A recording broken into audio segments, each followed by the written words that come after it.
E se o grande erro do nosso sistema não fosse a ineficiência em arrecadar, mas a eficiência em destruir a própria fonte de riqueza que sustenta? Bom dia! O meu nome é João Lucas e este é o nosso Café com Filosofia.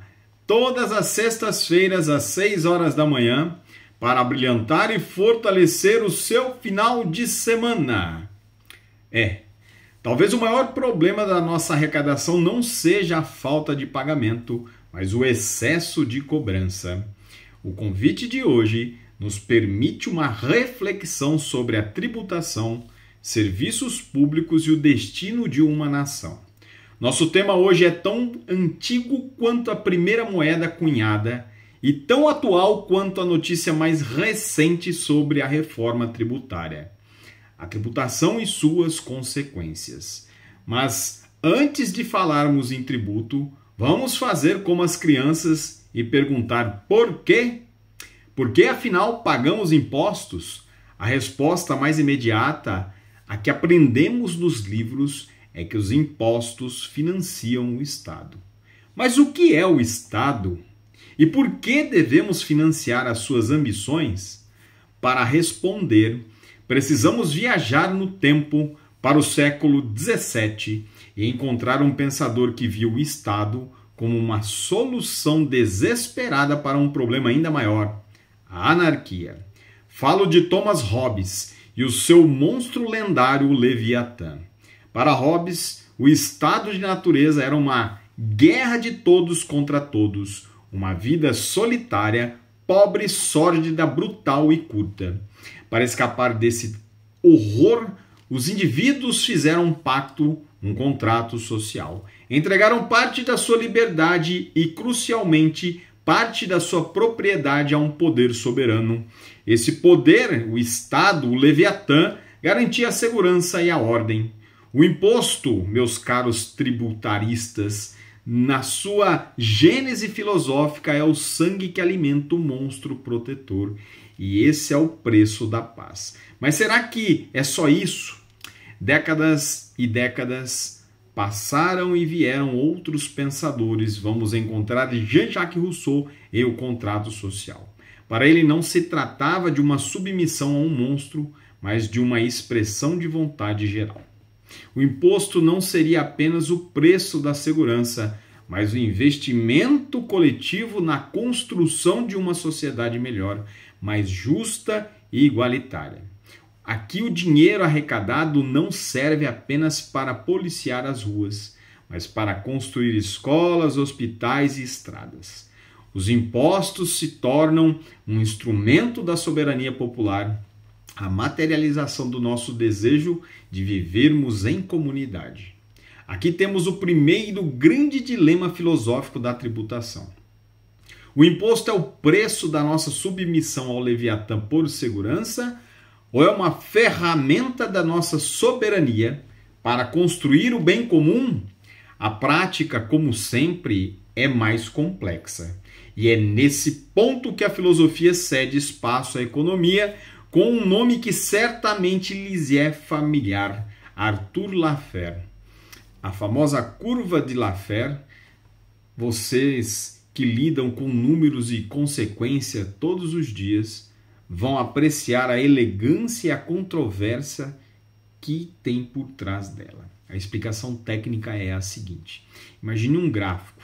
No eixo horizontal, o eixo X, temos a alíquota do imposto, que vai de 0 a 100. No eixo vertical, no eixo Y, temos a arrecadação total do governo. Agora, vamos aos pontos lógicos. Se a alíquota é 0, a arrecadação é 0. Lógico. Se a alíquota é 100, a arrecadação também tende a 0. E aqui a criança pergunta por quê? Porque ninguém teria incentivo para trabalhar, produzir ou investir, já que tudo seria confiscado pelo Estado. Haveria paralisação econômica total, sonegação em massa ou até mesmo uma revolução. A genialidade e a simplicidade de Laffer foi desenhar uma curva em formato de U, invertido, claro.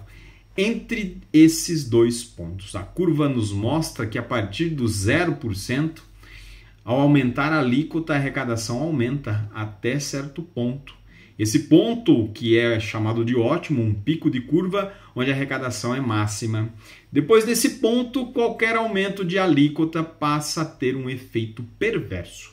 A arrecadação começa a cair e a criança pergunta por quê?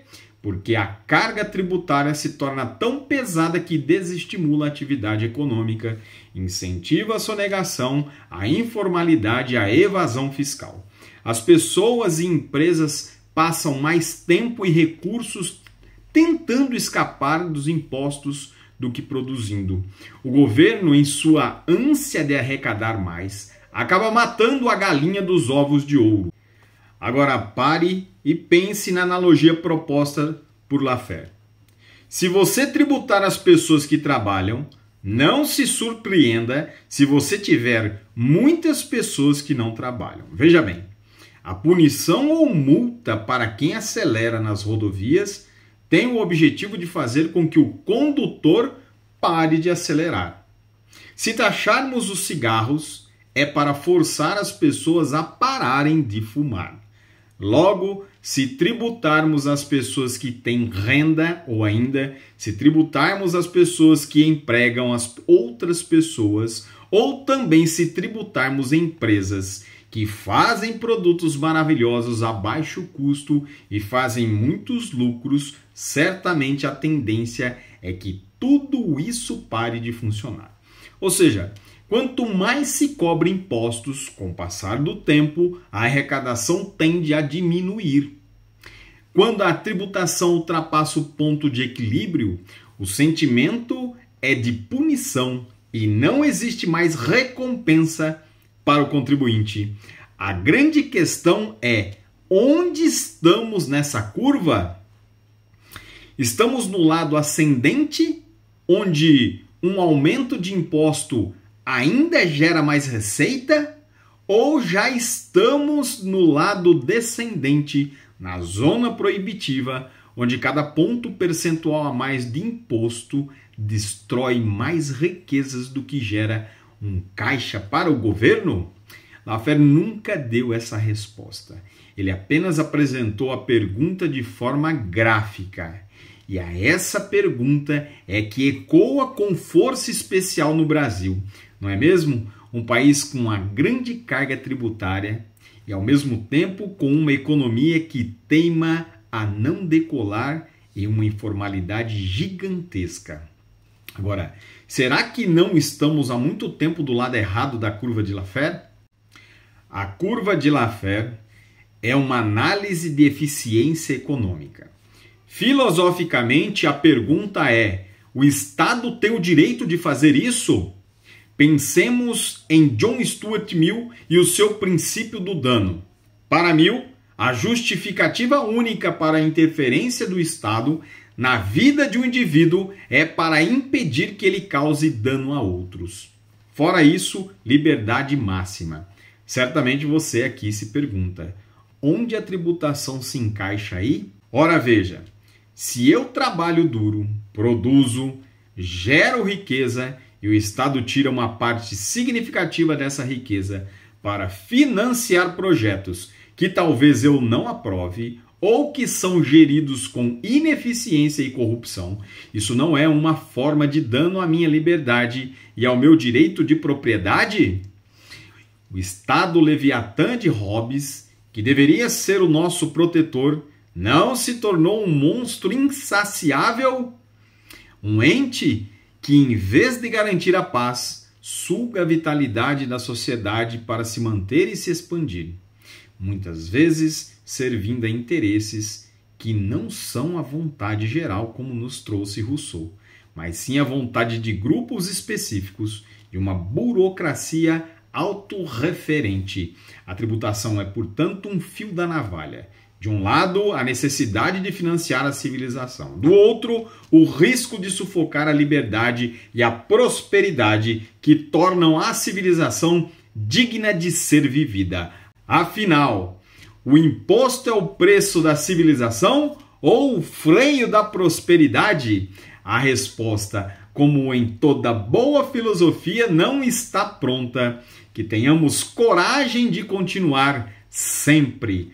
Pense nisso. E eu fico por aqui. Eu espero você na nossa próxima sexta-feira com o nosso Café com Filosofia.